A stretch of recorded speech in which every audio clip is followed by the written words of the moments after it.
Welcome to Life Stories, where we share heartfelt tales of resilience, love, and redemption. In today's story, we follow the incredible journey of Emily, a young girl who was cast out by her family at just 13 years old after a devastating revelation. Alone and struggling to survive, she found an unexpected lifeline in a kind stranger. Through pain, determination, and the power of forgiveness, Emily rebuilds her life, mends broken relationships, and discovers the true meaning of family. Don't forget to subscribe to Life Stories and join us as we dive into today's moving story. Let's begin. The house was eerily silent, save for the muffled sound of rain pelting against the windows. The silence, however, was abruptly shattered by a voice that thundered with rage. "Do you have anything to say for yourself?"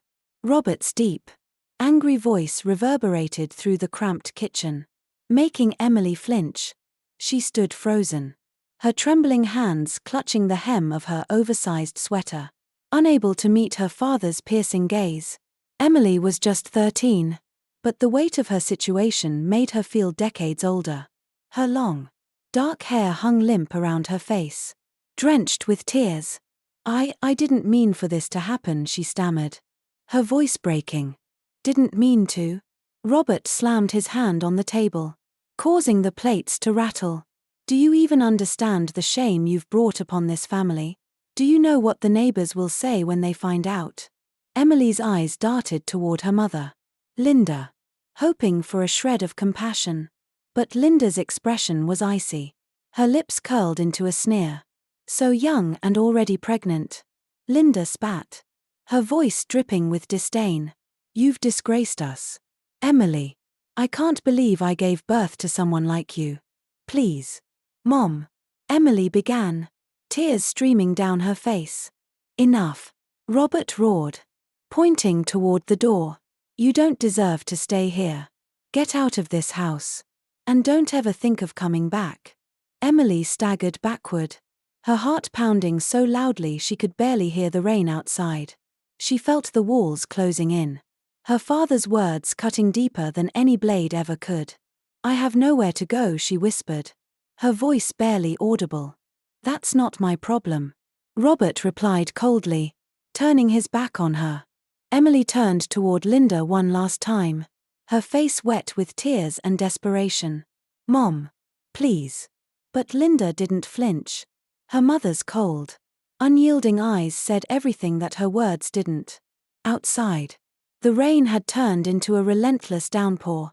A few curious neighbors peered through their curtains, their whispers slicing through the darkness like tiny knives. Humiliated and utterly broken, Emily ran. The icy rain soaked her thin sweater, clinging to her shivering body as she stumbled aimlessly down the street. She didn't know where to go, nor did she have anyone to turn to. The world felt cruel, heartless, and suffocating. Emily's small feet carried her to the edge of town, where an abandoned house stood in shadow. She hesitated at the doorway, her teeth chattering from the cold. "Get out of here," barked a middle-aged man who suddenly appeared in the doorway, his face stern and unwelcoming. "Please," Emily begged, her voice cracking. "I just need a place to stay for one night." "Not my problem," he growled before slamming the door in her face. The rejection hit her harder than she expected, and she stumbled toward a nearby park. The cold steel of a bench became her only refuge as the rain continued to pour without mercy.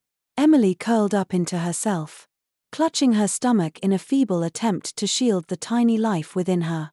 The night dragged on, each second heavier than the last. The sound of footsteps approaching jolted her from her misery. 3 men emerged from the shadows, their laughter chilling her to the core. "What are you doing out here all alone?" one sneered, his grin menacing. Emily didn't answer. She backed away, her breath catching in her throat.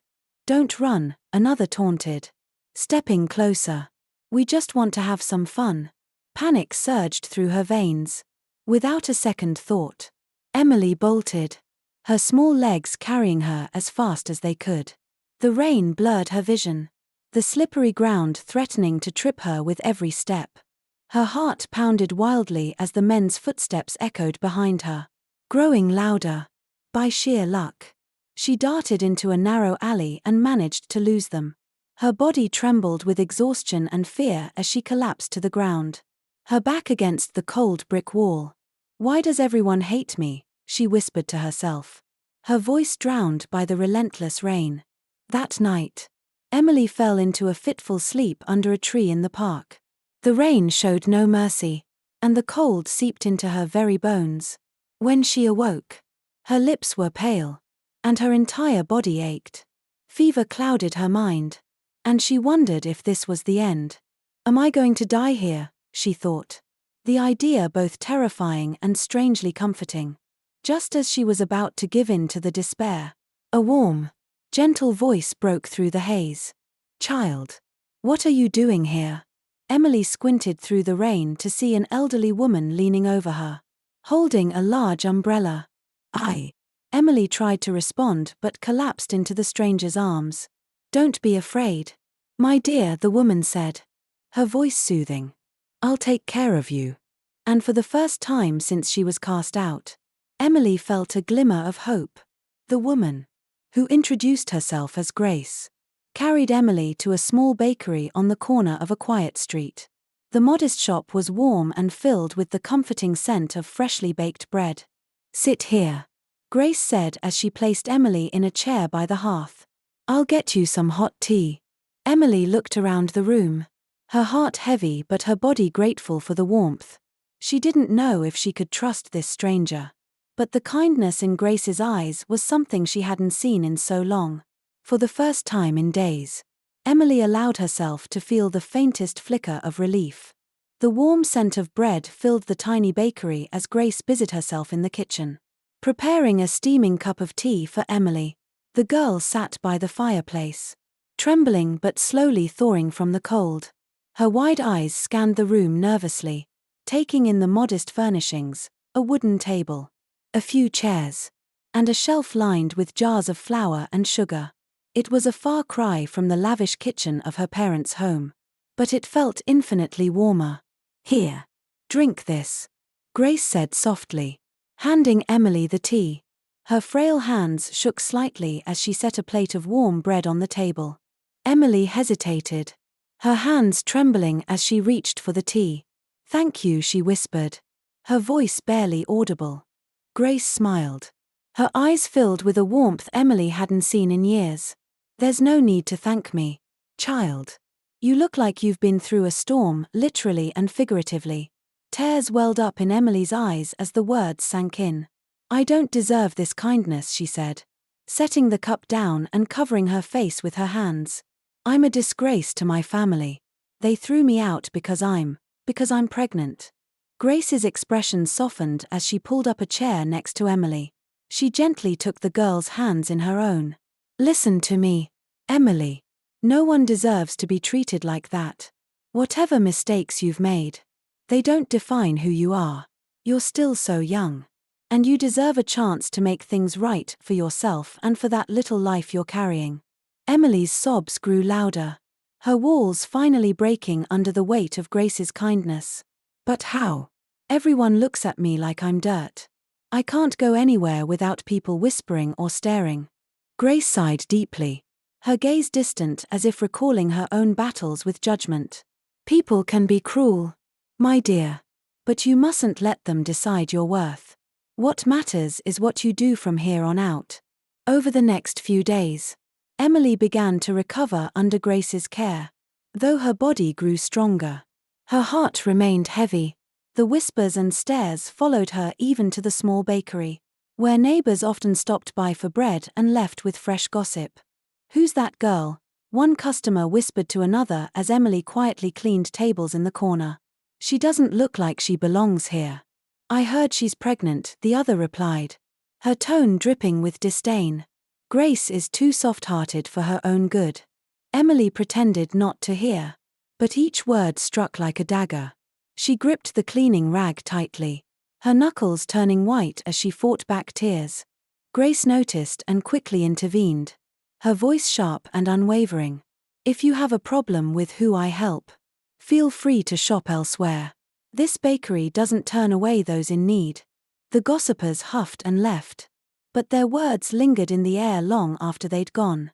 That night, as Emily sat by the fire peeling potatoes for supper, she turned to Grace with a hesitant expression.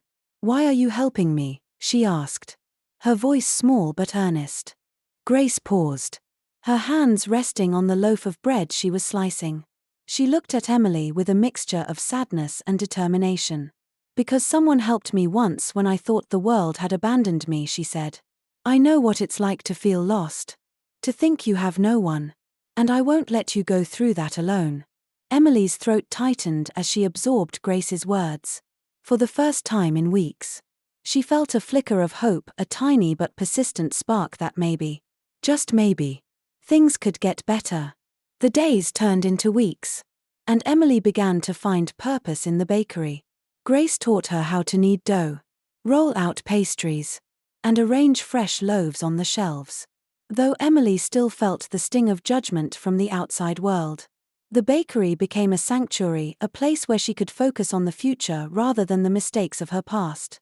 One afternoon, as Emily wiped down the counter, she overheard a conversation that made her stomach drop. "She shouldn't be here," a man muttered to Grace, his voice low but insistent. "That girl is bad for business. People are talking." Grace straightened her back and stared the man down. "Let them talk. This is my bakery, and I decide who stays and who goes. Emily isn't going anywhere." Emily's heart swelled with gratitude and guilt. Grace was risking her livelihood for her, and she wasn't sure she deserved it. That night, as the rain pattered softly against the window, Emily sat by the fire with Grace. She hesitated before speaking, her voice trembling. "I don't want to bring you any more trouble. Maybe I should leave." Grace's eyes flashed with determination as she leaned forward, her voice firm. "Don't you dare say that. You're not going anywhere. Emily, this is your home now." Tears streamed down Emily's face as she nodded silently. For the first time in what felt like forever, she believed that maybe she wasn't as alone as she thought. Despite Grace's unwavering kindness, the world outside the bakery remained harsh and unwelcoming. Each morning, Emily would wake to the sound of the bakery's bell jingling as early customers arrived, their whispered gossip filling the air like a heavy fog. Though she tried her best to ignore it, the judgmental glances and hushed voices weighed on her like an invisible chain. The small, tight-knit neighborhood seemed determined to remind Emily that she didn't belong. On more than one occasion, she overheard customers complaining to Grace about her presence.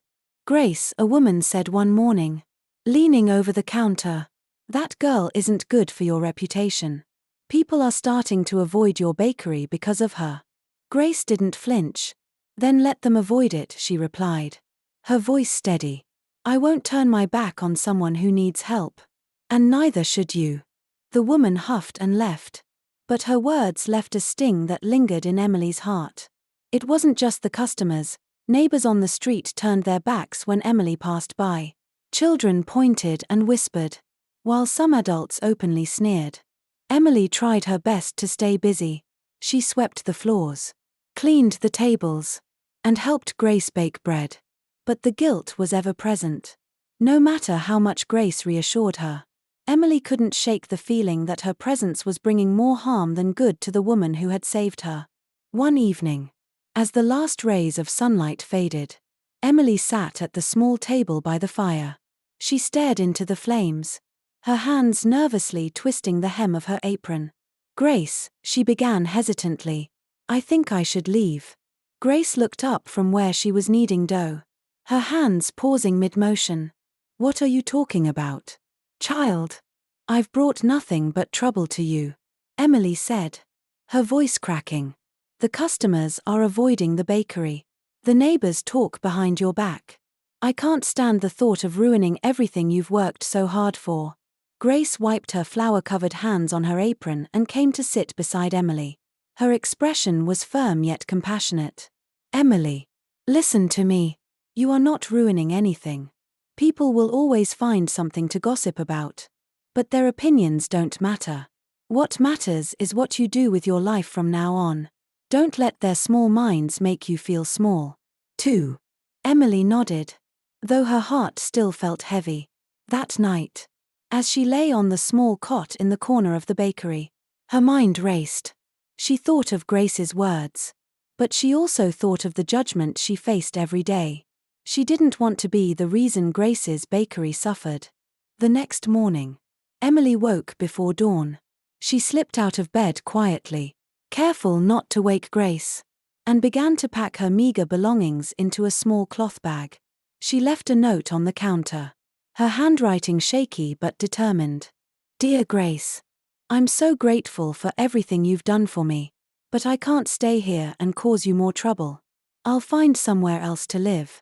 I hope the bakery thrives without me. With love, Emily. By the time the sun rose, Emily was already walking down the road, the cool morning air biting at her cheeks. She had no destination in mind, just a desperate hope that leaving would make things easier for Grace. As the hours passed, Emily wandered aimlessly through unfamiliar streets. She stopped occasionally to rest, sitting on cold benches and clutching her stomach as her growing child reminded her of its presence. Hunger gnawed at her, but she didn't have the courage to approach anyone for food. By late afternoon, she stumbled upon a boarding house on the outskirts of the city. The building was old and run down, its wooden sign swaying in the wind. Emily hesitated at the door, her hand trembling as she knocked. A middle-aged woman answered, her sharp eyes scanning Emily from head to toe. What do you want? The woman asked curtly. I need a place to stay, Emily said, her voice barely above a whisper. The woman scoffed. Room 3. Don't bother me if you can't pay up. Emily handed over the little money she had and stepped inside. The room was small, dark, and damp, but it was better than nothing. She sank onto the bed, tears streaming down her face as she thought of Grace and the warmth of the bakery she'd left behind. We'll be okay, she whispered to her unborn child, placing a hand on her stomach. We have to be. But deep down, Emily wasn't sure she believed her own words. Emily's new reality was bleak. The boarding house, though it offered a roof over her head, was far from a sanctuary. The walls were thin, letting in the constant noise of arguing tenants. And the air was damp and heavy. Every creak of the floorboards reminded her she was in a place where no one cared who she was or why she was there. Despite her efforts to remain unnoticed, whispers and judgment followed her even in this run-down place. The children of other tenants would mock her growing belly, pointing and laughing as they passed her door. She must have done something bad to end up here, one child said loudly, giggling with glee. Emily tried to ignore them, keeping her head down and focusing on finding work. But rejection seemed to meet her at every turn. Each place she entered, whether a diner, a shop, or a factory, had the same answer. No vacancies. You're too young. We don't want trouble. The weight of those words grew heavier each day, pressing down on Emily's spirit. Her meager savings dwindled, and she began skipping meals to make the money last longer. Her belly ached with hunger as much as it did from carrying her unborn child. One afternoon, as Emily walked back to the boarding house after yet another fruitless job search, she saw a crowd gathered in the nearby market. Curious but cautious, she approached, only to find herself at the center of an accusation. That girl, an elderly woman shouted, pointing directly at Emily. She stole my wallet. The crowd turned to look at Emily, their eyes narrowing with suspicion. Panic rose in her chest as she stammered. No, I didn't. I didn't take anything. Search her bag, someone in the crowd yelled. Before Emily could react, a man grabbed her small cloth bag and began rummaging through it. They found nothing. But the damage was done. She must have hidden it somewhere else, the woman huffed, refusing to admit her mistake. Someone like her surely isn't innocent. Tears streamed down Emily's face as she turned and ran. She didn't stop until she was back in her tiny room, her chest heaving with sobs. She clutched her belly, whispering to her unborn child, I'm so sorry. I can't protect you. I don't know what to do. The next morning, as Emily packed what little she had into her bag, a soft knock startled her. She opened the door cautiously, and there stood Grace, her face etched with worry and exhaustion. You foolish child, Grace said, her voice trembling. You scared me half to death. Why did you leave like that? Emily's resolve crumbled as she threw herself into Grace's arms, her tears flowing freely. I didn't want to burden you anymore, she sobbed. I thought if I left, the bakery would be better off. Grace held her tightly, her frail hands surprisingly strong. You are not a burden, Emily. I told you before. You're family now. And family doesn't abandon each other. With Grace's help, Emily returned to the bakery. Though her heart was heavy with guilt, the warmth of the familiar space brought her a sense of relief. Together, they cleaned and reopened the bakery, working side by side to rebuild what had been momentarily lost. The whispers in the neighborhood didn't stop, but Emily found herself growing stronger in the face of judgment.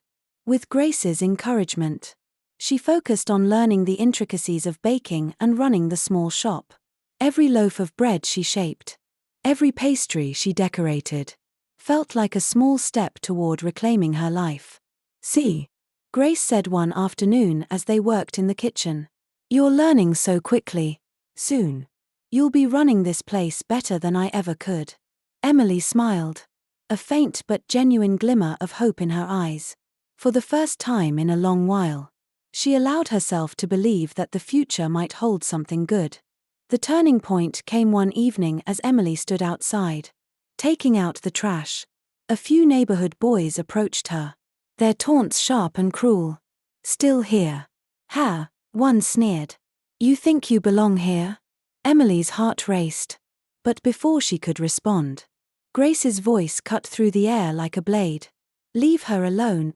The boys turned to see Grace standing in the doorway, her eyes fierce. If you don't have anything kind to say, then don't come here at all, she said firmly. The boys slunk away, muttering under their breaths. But Emily felt a surge of gratitude and determination. Grace's unwavering support gave her the courage to stand a little taller, to keep moving forward despite the odds stacked against her. That night, as she lay on her cot, Emily placed a hand on her belly and whispered, We're going to be okay. I don't know how yet, but we will. Years passed, and life slowly found a rhythm for Emily at the bakery. Though the neighborhood's gossip lingered like a cloud overhead, Grace's unwavering support and Emily's growing resilience allowed her to push forward. By now, her daughter, Lily, had grown into a spirited child with bright eyes and an infectious laugh. The little girl had become the light of Emily's life, a reminder of why she had fought so hard to survive. One crisp morning, as Emily was busy arranging fresh loaves of bread on the display shelf, the sound of the doorbell startled her. She turned, expecting a regular customer, but froze in place at the sight of the figure standing just inside the door. It was Linda, her mother. Time had etched deep lines into her once proud face, and her silver-streaked hair framed a pair of weary eyes filled with hesitation. She looked thinner, smaller than Emily remembered, but the weight of her presence was crushing. Emily, Linda said softly, her voice trembling. Emily's hands clenched around the tray she was holding, her heart pounding. What are you doing here? She demanded, her voice cold and sharp. Linda lowered her gaze, wringing her hands. I came to apologize. Emily let out a bitter laugh, though tears threatened to well up in her eyes. Apologize? After all these years? You threw me out like I was nothing. And now you think you can just walk in here and say you're sorry? The sound of small footsteps broke the tension as Lily peeked out from behind the counter, her curious eyes darting between Emily and Linda. Mom, who's that? The little girl asked, clutching the hem of her mother's apron. Emily hesitated, her throat tightening. Finally, she forced the words out. That's your grandmother. Lily's eyes widened. Grandmother, she repeated. looking at Linda with a mix of surprise and confusion. Linda knelt down, her eyes brimming with tears. Yes, sweetheart. I'm your mom's mother. And I've made terrible mistakes. She looked up at Emily, her voice breaking. I abandoned you when you needed me most. I've lived with that guilt every single day. But I can't go on without trying to make things right. Emily's chest tightened as a storm of emotions swirled inside her: anger, pain, and a vulnerability she didn't want to show. Make things right, she spat. Do you think you can undo the years I spent alone, struggling to survive? The nights I cried myself to sleep? The humiliation I endured because of you and Dad? Linda flinched, her shoulders shaking. I know I can't change the past, she said, her voice barely above a whisper. But I want to be here now, for you. For Lily. Please. Emily. Give me a chance. Before Emily could respond, the door swung open, and Grace stepped inside, her sharp eyes immediately taking in the scene. Without a word, she placed a comforting hand on Emily's shoulder. Emily. Grace said gently, her tone calm but firm. Maybe you should let her finish speaking. Emily turned to Grace, her resolve faltering. How can I forgive her? Grace. They threw me into hell and left me to fend for myself. And now she expects me to just forget all of that. Grace's expression softened. Forgiveness doesn't mean forgetting, my dear. It means freeing yourself from the chains of anger and pain. Sometimes, forgiveness is the greatest gift you can give, not to others, but to yourself. Emily stared at Grace, her words sinking in. She looked back at Linda, who was still kneeling, her face streaked with tears. I don't know if I can forgive you, Emily said finally, her voice trembling. Not yet. But I'll think about it. Linda nodded, a faint glimmer of hope lighting her tear-streaked face. Thank you, Emily. I'll do whatever it takes to earn your forgiveness. I promise. Lily tugged at her mother's hand, her innocent eyes filled with curiosity. Mom, does this mean Grandma can visit us? Emily hesitated, then knelt down to meet her daughter's gaze. We'll see, sweetheart. One step at a time. As Linda left the bakery, Emily felt an unfamiliar weight settle over her heart, a mixture of relief, fear, and uncertainty. She turned to Grace, who gave her a reassuring smile. You're stronger than you think, Emily, Grace said softly. And no matter what you decide, you'll be okay. That night, as Emily lay in bed with Lily asleep by her side, she found herself replaying Linda's words in her mind. The wounds of the past were deep, but for the first time, she wondered if they might one day heal. Years passed, and life slowly found a rhythm for Emily at the bakery. Though the neighborhood's gossip lingered like a cloud overhead, Grace's unwavering support and Emily's growing resilience allowed her to push forward. By now, her daughter, Lily, had grown into a spirited child with bright eyes and an infectious laugh. The little girl had become the light of Emily's life, a reminder of why she had fought so hard to survive. One crisp morning, as Emily was busy arranging fresh loaves of bread on the display shelf, the sound of the doorbell startled her. She turned, expecting a regular customer, but froze in place at the sight of the figure standing just inside the door. It was Linda, her mother. Time had etched deep lines into her once proud face, and her silver-streaked hair framed a pair of weary eyes filled with hesitation. She looked thinner, smaller than Emily remembered, but the weight of her presence was crushing. Emily, Linda said softly, her voice trembling. Emily's hands clenched around the tray she was holding, her heart pounding. What are you doing here? She demanded, her voice cold and sharp. Linda lowered her gaze, wringing her hands. I came to apologize. Emily let out a bitter laugh, though tears threatened to well up in her eyes. Apologize? After all these years, you threw me out like I was nothing. And now you think you can just walk in here and say you're sorry?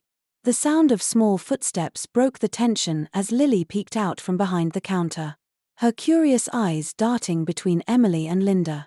"Mom, who's that?" the little girl asked, clutching the hem of her mother's apron. Emily hesitated, her throat tightening. Finally, she forced the words out. "That's your grandmother." Lily's eyes widened. "Grandmother," she repeated, looking at Linda with a mix of surprise and confusion. Linda knelt down, her eyes brimming with tears. "Yes, sweetheart. I'm your mom's mother. And I've made terrible mistakes." She looked up at Emily, her voice breaking. "I abandoned you when you needed me most. I've lived with that guilt every single day. But I can't go on without trying to make things right." Emily's chest tightened as a storm of emotions swirled inside her: anger, pain, and a vulnerability she didn't want to show. "Make things right," she spat. "Do you think you can undo the years I spent alone, struggling to survive? The nights I cried myself to sleep? The humiliation I endured because of you and Dad?" Linda flinched, her shoulders shaking. "I know I can't change the past," she said, her voice barely above a whisper. "But I want to be here now, for you. For Lily. Please. Emily. Give me a chance." Before Emily could respond, the door swung open, and Grace stepped inside, her sharp eyes immediately taking in the scene. Without a word, she placed a comforting hand on Emily's shoulder. "Emily," Grace said gently, her tone calm but firm. "Maybe you should let her finish speaking." Emily turned to Grace, her resolve faltering. "How can I forgive her? Grace. They threw me into hell and left me to fend for myself. And now she expects me to just forget all of that." Grace's expression softened. "Forgiveness doesn't mean forgetting, my dear. It means freeing yourself from the chains of anger and pain. Sometimes, forgiveness is the greatest gift you can give, not to others, but to yourself." Emily stared at Grace, her words sinking in. She looked back at Linda, who was still kneeling, her face streaked with tears. "I don't know if I can forgive you," Emily said finally, her voice trembling. "Not yet. But I'll think about it." Linda nodded, a faint glimmer of hope lighting her tear-streaked face. "Thank you, Emily. I'll do whatever it takes to earn your forgiveness. I promise." Lily tugged at her mother's hand, her innocent eyes filled with curiosity. "Mom, does this mean Grandma can visit us?" Emily hesitated, then knelt down to meet her daughter's gaze. "We'll see, sweetheart. One step at a time." As Linda left the bakery, Emily felt an unfamiliar weight settle over her heart, a mixture of relief, fear, and uncertainty. She turned to Grace, who gave her a reassuring smile. "You're stronger than you think, Emily," Grace said softly. "And no matter what you decide, you'll be okay." That night, as Emily lay in bed with Lily asleep by her side, she found herself replaying Linda's words in her mind. The wounds of the past were deep, but for the first time, she wondered if they might one day heal.